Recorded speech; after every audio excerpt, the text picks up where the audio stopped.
But actually, that's not just the talents. We want to get to know Rian more. And for those of you who don't know, Rian actually is a bit of a relative. Basta. So, si Rian is we look alike? Rian is the cousin of Crystal and Cor. So, parang we're kinda... Everyone's all interconnected And somehow. in a close And I family have known way. Rian We have the same descendant, Adam. 15. we're letting her 5 talents. She knows. Okay, cool. Okay. But let's Okay. begin with some questions, okay? Okay, what's the first question? Okay, what is the best gift you've given recently? Best gift you've given? That I've given someone, ang hirap naman agad. Best talaga. I like to gift people with experiences. So, for my friend, I threw her a dinner for her birthday. But the funny thing about it was there was a bonfire involved and it set the entire field on fire. Oh my gosh. So we were in the middle of parang the where we were eating was shaved naman yung damo. And then the bonfire around that, hindi nakashave yung grass. So it set the field on fire and it was a completely unforgettable experience. And that is the best. And it was, no, it was super funny. No one panicked, which was pretty cool. No one panicked. We Kasi knew na that, yata kayo no, we weren't drinking naman. But because they regularly burn the fields in the provinces naman I see. talaga. They really do that once in a while. Parang it's a fast way of So you trimming the have grass. you So have- parang, yeah, I mean, they were gonna do it. So it was my gift to not only my friend, but the landowner. Oh, such beneficence. So, How kind-hearted you are. you're welcome. Burning the field for You're the welcome, Ping-pong everyone. you. Me. I think this trip was a gift. So Gucci invited us for a brand experience, but we brought, how many people did we bring? We brought 4 of the people and Rianne, because this is an experience for them as well. You really can't have this kind of experience. You can't buy this. It can only come from a big brand like Gucci. So we've been able to bring, for example, like Mitch has never been to Europe before. And she now has gone not only to Paris, but Cannes and Saint-Tropez and Nice. So I hope they enjoyed this. I know it's a once-in-a-lifetime experience with them. Ikaw? Ang best gift given recently? I guess it was your birthday kasi it was quarantine. So hard to move January. around. So I promised her a garden kasi before. Right now I can't afford a garden. To buy a garden and cultivate a garden. So we turned a restaurant into a garden. And then kami-kami lang, si Vicks, Park, myself, Scarlett, Georgie, just close friends. It was so beautiful. It was made by Robert Blancafor. And it had talagang trees, Garden of Eden with fresh apples. I think in general experiences are really Experiences are my better than you know, than gifts. Yeah. gifts. What's the best gift you've received recently? Oh, I received the Kaya mo yan. Kaya mo yan. nakatulang kasi girly kakasabi ka. lang natin experiences. Oh. But actually, Vicki gave me ano. Actually, ayaw niya ng gift niya. Sige, mag-recover ka. Oh, you can tell them. Bakit ka namumula? Umiinit ang katawan. Why are you turning red? No, I think ano. But it was the best. Alam ko na, nung birthday ko na lang. Nung birthday ko, last May 20. So, I'm an affirmation guy, meaning I love receiving affirmation. I'm not just that type of person. And so, si Vicki didn't used to be very good at affirming. So I've been complaining to her about it before. Pero recently, she's been very, very magaling about affirming me, bad at it encouraging also. me. So during my birthday last May 20, she asked several of my closest friends to take a video and record a greeting affirmations for me. And, it was touching, of course, more than anything. Umiyak. More than Umiyak si... Aww. I love guys that cry. Or I love seeing a guy cry. I don't know why. Excuse me, pero this guy, he Happy knows- tears. Whenever I fight with him, he cries na para hindi na matuloy yung fight. Kasi she won't stop until I cry. So, inuunahan na ako. What's the best gift you've received recently? That's a hard question to me. Why is it a hard question? Goodbye. Okay. The best gift that I've received recently, actually super recently, is this trip, obviously. Oh, yay! I have been to France before, but never in this way. This is a completely new experience for me in terms of I've experienced things in Paris on this trip that I have never experienced in my life. Good things. Good things. The treatment, like when we went to LV and the way Gucci has been and everything was just so wonderful. The sailboat we were on a little earlier today, I've never been on one in my life. And the guapo captain. The guwapo captain, pero hindi siya para sa akin, para siya sa iba. Ayun, it's just a really fun and interesting and very unique experience that, you know, I've never had before and may not ever have again. So it's been, you know, lovely. I'll remember it for the rest of my life. Well, for me, you know, on my bucket list, I've always had attending the Oscars. And when Park was 11 or 12 and he said he wanted to be a movie director, I always told him, Park, even if you're married, please invite me to the Oscars when you win an Oscar. I think he will win an Oscar. But eventually he will, but he's married. I think he's forgotten the promise. So I'm very grateful to Gucci for Park, the reminder. red carpet event, because there's no way you can buy walking down the red carpet of Cannes and just experiencing what it's like to walk in the paparazzi. And of course, the best gift was that I had Hayden as my escort, and he was so maalaga. You know, my dress was very, very long because of course it's a Gucci event, so you have to wear a Gucci evening gown. And they had no time to alter, and of course I'm only 5'3", and these gowns are made for 5'8". So I had 5 inches extra, and I was stripping over the front of the dress. But he's an amazing guy. I think one of the things you might not know is that Hayden used to be a Picard Moreno model. For those people who are older, that's like the top of the line in the Philippines as far as models are concerned. And he really knows how to escort models. So he did it for me. He held my gown like a, ano yun, bride, when you get married? Maid of honor. Maid of honor. He was so good at supporting me, making me voice. The groom Yes. is like a bride of honor. Yeah, but he would keep Honor. leaving me because he wants me to turn and twirl and No, and I was like, kasi I don't wanted- leave me! But Kasi anyway, thank you for being so when we were at malaga. Gucci, they were giving me this very sobrang attention-seeking suit. Suit. And I said, no, this is for my wife. Dapat siya yung mag-shine. So I Ayoko chose a naman talaga very mag-shine. subtle, just white top and black pants. And then I wanted to leave her dun sa red carpet. Para may mga solo shots. Para may solo shot siya. Tsaka But every bida. time I leave her, she goes, don't push me. I was like, don't leave me. Love means never leaving your wife. That's for your... Anyway. So it's a lot. It's a lot of photos in mid-spoken word. Yeah, pani ganun. What's the best book you've read recently? Best book. Ikaw muna. Tsaka pinapakinggan mo eh. So she's actually an audio girl, so she...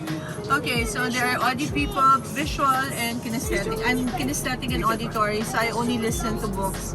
I get busy, but I have so many good books.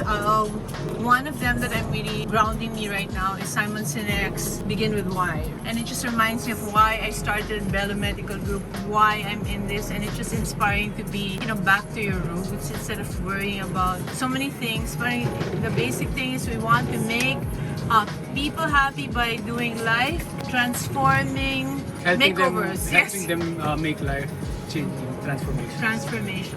Make them the best version of them. Ako, the book I'm reading now is called Experience Economy. And the whole premise of the book is that it's now no longer, the competition no longer just about products and services, but about the experiences that you give your customers at every single touch point, meaning whenever they see your ad, whenever they contact you via website or via chat or via phone, to when they arrive at the clinic, to the rapport that is established between people, between your staff and customer, until, you know, when they've left and how you reach out to them, stay in touch with them during the whole time na that person is a customer. So that's, to me, is very game-changing. My perspective changed pagdating sa when we run the business. And so this Gucci experience, in fact, is educational. It's educational for me. So I've been taking down notes on my phone. Na parang, okay, so what are they doing that we're not doing? What can we apply and develop business? Medyo high level. And I'm very proud to say that a lot of the things that we are experiencing now, it's already in the pipeline of Belo. By the way, do you know that si Vix works out 3 to 4 times a day? Sobra ka ng butas That's ng butas. And at night, pagdating ng 10 o'clock or 11 o'clock, after taking a shower and putting on the skincare thingies, she studies from 11 o'clock to 1 a.m. As in Wow. really study. As in every day since 2005, That's true. since I met her. You've always been a learner. Yeah. Yeah, I love So, to be honest, wala akong kilala na mas matalino pa kay Jesus. No! Mas magaling pa pagdating sa dermatology and cosmetic surgery. She's really way ahead of Knowledgeable. anyone I know. Even anti-aging. Sobrang ahead of the things that are popular now. Yeah. She's been talking about it and experimenting on it and trying it out. Before it even became uso. 5 years, 6 years, some of them na 10 years eh. Yeah. Parang ear dissection was ngayon lang nagiging popular. It's been with Belo for more than 10 years. Yeah, no. So yung may ibang things nga na parang sabihin nila, okay, this is new, they're very excited. Wala sa Belo, pero kami parang, ay actually nalagpasan na namin 2007 pa yun. 2007 yan, parang Like the decade ago. vampire facial, di ba? Yung mga platelet-rich Yeah. plasma. Kasi sabi nila wala kami. Parang Pero kami 2007 pa parang, yun. actually nalagpasan na namin sobra. We found Kasi something we found a it lot of better. things better. Yeah. Yeah. So, Yung mga ngayon pa lang nauuso, you already found something better. yeah.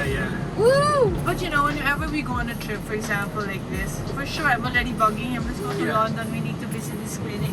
They have something new.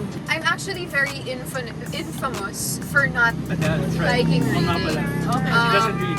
If you're a member of my fan club, then you know that I really don't like to read. Like I captions. have captions I read, short things I read, comics I can. I just like auditory. That's yeah, what I like talking to people who have read books. I like conversations. They keep me more You're more auditory. yeah, parang they keep me more they keep my attention better than just it being a one-way. But you're walking encyclopedia, ang daming alam nito. I learn in other ways, I guess.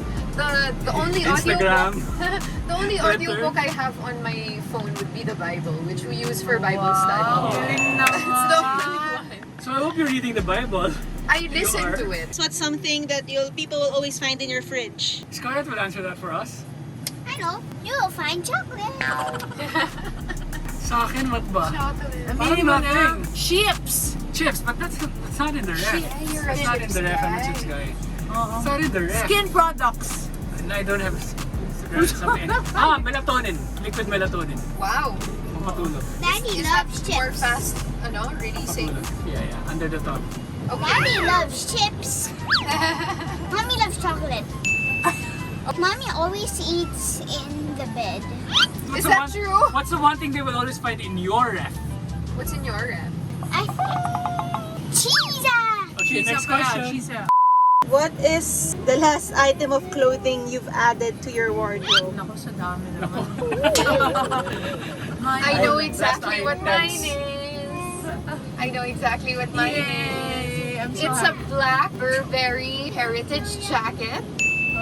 I've wanted it since I was 18, but I kind of forgot about it because ever since I tried to be, minimalist lifestyle and everything, I thought, okay, I'm not gonna get myself anything that's like luxury. But now it actually makes more sense to get things that are matibay, that will last you a really long time. So before, I just used to buy something that looked like it, but now I have the exact one that I wanted since I was 18, and that was actually from there. She also remembers from the trip. Yeah. Ayun nga. And I'm gonna use it for years if I don't Yeah. change sizes. That's a classic. So I'm gonna make a effort also to not change sizes for the next few years. Para Yeah, kaya. all my clothes last So forever. disciplined. Maya scalp ka lang na Maya scalp. Maya scalp lang. By the way, ang ganda ng foot mo, ha? I mean, your butt now is so amazing. Is that Thank part you in so Mayo much. Scalp? It's Mayo Sculpt and some hip thrusts and some protein drinks. Ping Pong, what did you add? What did I add to my... Okay. So I have a good A excuse to buy whole Gucci. Gucci trunk? No, today I bought the Princess Diane bag of Gucci, which is the new one.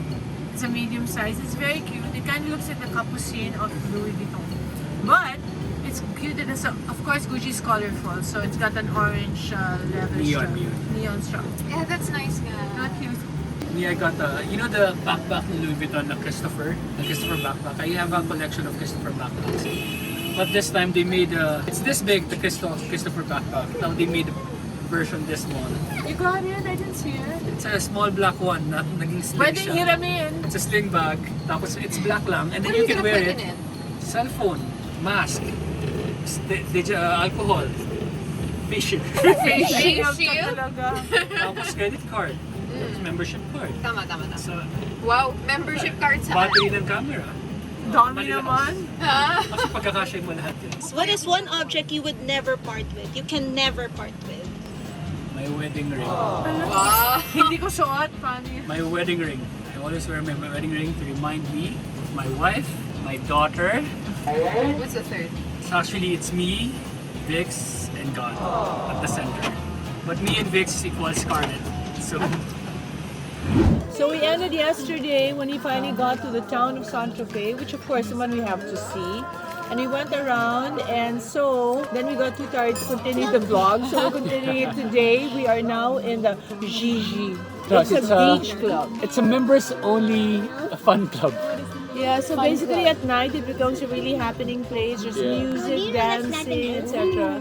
In the daytime, it is a beach thing, and then there's a kiddie club which Scarlett went to, and we had our lymphatic massages, which is very different from our massages in Manila, because here they kind of just tickle you the whole time. But you feel very good after. And then now we're going to have our last lunch in Santa Fe. Actually, what I'm going to miss so much is Feliz. But I guess I can visit you in Gucci.